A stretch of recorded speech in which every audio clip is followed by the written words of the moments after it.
Hello student, welcome back to my channel SM Tutorial Home. মৰমৰ ছাত্ৰ ছাত্ৰীসকল, তোমালোকৰ আহি থকা 16 তাৰিখে পৰীক্ষাৰ বাবে মই 30 টপ লিষ্টত থকা প্ৰিপজিশ্যন দিবলৈ ওলাইছো। তোমালোকে এই প্ৰিপজিশ্যন কেইটা এবাৰ ভালদৰে চাই ল'বা। ইয়াৰ ভিতৰতে প্ৰিপজিশ্যনবোৰ ৰানিং মাৰি থাকে, তো গতিকে তোমালোকে প্ৰিপজিশ্যন কেইটা চাই ল'বা। ঠিক আছে, এই প্ৰিপজিশ্যন কেইটা চালে মই ভাবোঁ তোমালোকে প্ৰিপজিশ্যনৰ যিয়ে নহয় কিয় তোমালোকে কৰিব পাৰিবা। নাম্বাৰ 1ত চাবা, number 1, the poor man died ডেছ কেঞ্চাৰ। তোমালোকৰ অপশ্যন থাকিব, MCQটো থাকিব পাৰে, MCQতে দিব এইকেইটা তোমাৰ অপশ্যন টাইপত, অফ, ফ্ৰম, ইন। এতিয়া তোমালোকে মনত ৰাখিবা, যদি MCQত থাকে অপশ্যন টাইপত যেতিয়া থাকিব অফ, ফ্ৰম, ইন, তেতিয়া তোমালোকে কি কৰিবা, ইয়াৰ শুদ্ধ উত্তৰটো আমি বাচিব লাগিব। মই এটাত তোমালোকৰ অপশ্যন 3টা দি দিছোঁ, বাকীবিলাকত অপশ্যন দিয়া নাই, ডাইৰেক্ট এনচাৰকেইটা কৈ দি দিছোঁ মই তোমালোকক। ডাইড অফ মানে কোনোবা ব্যক্তি যদি বেমাৰত পৰি যদি ঢুকায়, অৰ্থাৎ মৃত্যুবৰণ কৰে, তেতিয়া ডাইড শব্দটোৰ লগত died of cancer, died of cholera, ঠিক তেনেকুৱা বুজায়। যিকোনো বেমাৰত মৰিলে ডাইড অফ হয়, ঠিক আছে। আৰু এক্সিডেণ্টত মৰিলে ডাইড ইন হয়। আৰু যদি কোনোবাই আত্মহত্যা কৰে তেতিয়াহ'লে তোমালোকে কি দিবা, ডাইড বাই, অৰ্থাৎ ডাইড বাই পয়জন, ডাইড বাই হেঙিং, ঠিক এনেকুৱা টাইপৰ।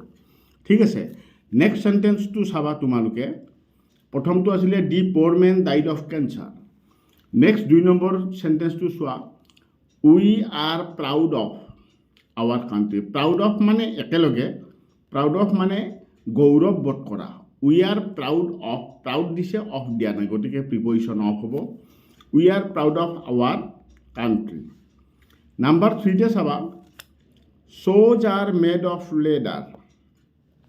এই ক্ষেত্ৰত মেড অফ মানেও তৈয়াৰ কৰা, মেড ফ্ৰম মানেও তৈয়াৰ কৰা। 4 নম্বৰ বাক্যটো চোৱা, butter is made from milk. Made of মানে তৈয়াৰ কৰা। বস্তু এটা যি পদাৰ্থেৰে তৈয়াৰ হয়, তৈয়াৰ কৰাৰ পিছত যদি সেই পদাৰ্থবিধ বস্তুটোত দেখা পোৱা যায়, তেতিয়া সদায় মেড অফ হয়। অৰ্থাৎ তোমাৰ জোতাযোৰ, তোমাৰ অৰ্থাৎ জোতাযোৰ তোমাৰ লেডাৰেৰে তৈয়াৰী বুলি তুমি জোতাযোৰত লেডাৰটো দেখা পাই কাৰণে মেড অফ হয়, আৰু দেখা নাপালে মেড ফ্ৰম হয়। যেনে butter is made from milk, butter is made from milk, MILK, milk. এতিয়া তুমি চোৱা, বজাৰৰ পৰা বাটাৰ কিনি আনিবা, আমি সকলোৱে জানো বাটাৰটো মিল্কৰ জৰিয়তে তৈয়াৰী, মিল্কৰ পৰা তৈয়াৰী, কিন্তু বাটাৰটো খুলি চাবা তোমালোকে, বাটাৰত তুমি গাখীৰ দেখা নাপাবা। অৰ্থাৎ দেখা নোপোৱাৰ ক্ষেত্ৰত মেডৰ লগত মেড ফ্ৰম হয়, আৰু দেখা পালে মেড অফ হয়। নিশ্চয় বুজি পালা তোমালোকে এই দুটা। তাৰপিছত চোৱা, the principal presided over the meeting.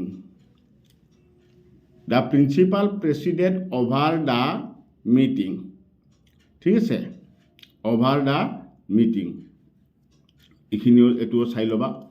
Next তুমি নাম্বাৰ 6ত চোৱা। নাম্বাৰ 6তটো আছে, মই মাতি দি গৈছোঁ তোমালোকক চেণ্টেন্সকেইটা। I bought this PAN for 5 rupees। টকাৰ বিনিময়ত কিনিছোঁ, সেইকাৰণে ফৰ প্ৰিপজিশ্যন বহিছে। নাম্বাৰ 7টো চাবা, I always beware of false friend. Beware of মানে সাৱধান হোৱা।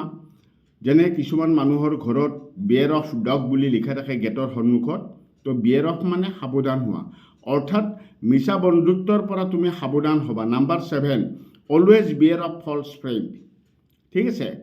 তাৰপিছত নাম্বাৰ 8টো চোৱা, he sent the letter by hand, preposition হ'ব বাই। নেক্সটটো চাবা, number 9, I warned him against driving so' fast. গতিকে তাত প্ৰিপজিশ্যন এগেইনষ্ট আহিল, এইটো বিৰুদ্ধে বুজাবলৈ এগেইনষ্ট ব্যৱহাৰ কৰা হৈছে। তাৰপিছত চোৱা, নাম্বাৰ 10টো চোৱা, the ship was bound for India, preposition for লাগি গৈছে। I wrote the note in ink, IN, in, তাৰমানে চিয়াহীটো ভিতৰৰ পৰা ওলাই আহিছে যে, সেইকাৰণে তোমাৰ ইন হৈছে এইটো। তাৰপিছত নাম্বাৰ 12টো চোৱা, the blind man lives by ভিগিনছ, ঠিক আছে। The tiger lives on flesh. তো গোটেইকেইটা মই তোমালোকক দেখাই দিছোঁ, গতিকে তোমালোকে Assam is rich in minerals next number.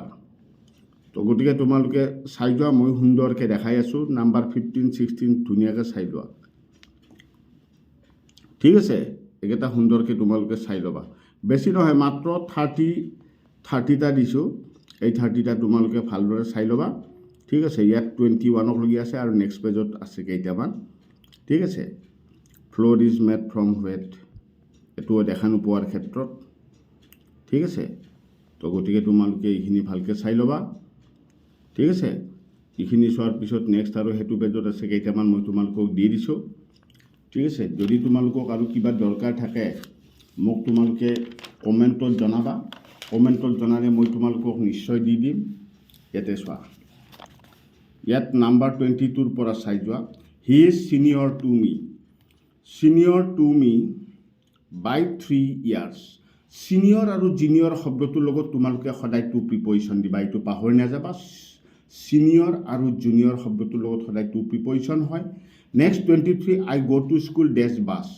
ইয়াত বাই হৈছে যিকোনো যান বাহন, যেনে বাই বোট, বাই বাছ, বাই ট্ৰেইন, বাই ৰেইল, এইবিলাকৰ ক্ষেত্ৰত সদায় বাই প্ৰিপজিশ্যন হয়, ঠিক আছে। আৰু খোজকাঢ়ি যোৱাৰ ক্ষেত্ৰত সদায় অন হয়। নেক্সটটো 24 চোৱা, 24টো চাই লোৱা, ঠিক আছে। 24টো ইন প্ৰিপজিশ্যন আহিছে। তাৰে পিছত 24, 25 চাই লোৱা, ঠিক আছে। এইটো চাই লোৱা, এইকেইটা, এই গোটেইকেইটা চাই লোৱা। এই টোটেল 30টা আছে, ঠিক আছে। এই 30টা প্ৰিপজিশ্যন তোমালোকে চালে তোমালোকৰ এনেকুৱা টাইপৰে ৰানিং মাৰিব, প্ৰিপজিশ্যন বেলেগ নাহে, ঠিক আছে। তো এইকেইটা প্ৰিপজিশ্যন অলপ তোমালোকে সময় দি যেনেকৈ নহওক এইকেইটা প্ৰিপজিশ্যন তোমালোকে অলপ চাই ল'বা, ঠিক আছে। লাষ্টতটো number 30, do not boast of. Boast শব্দটোৰ লগত সদায় অফ প্ৰিপজিশ্যন হয়। Do not boast of your wealth. তো গতিকে এইখিনি চাই ল'বা।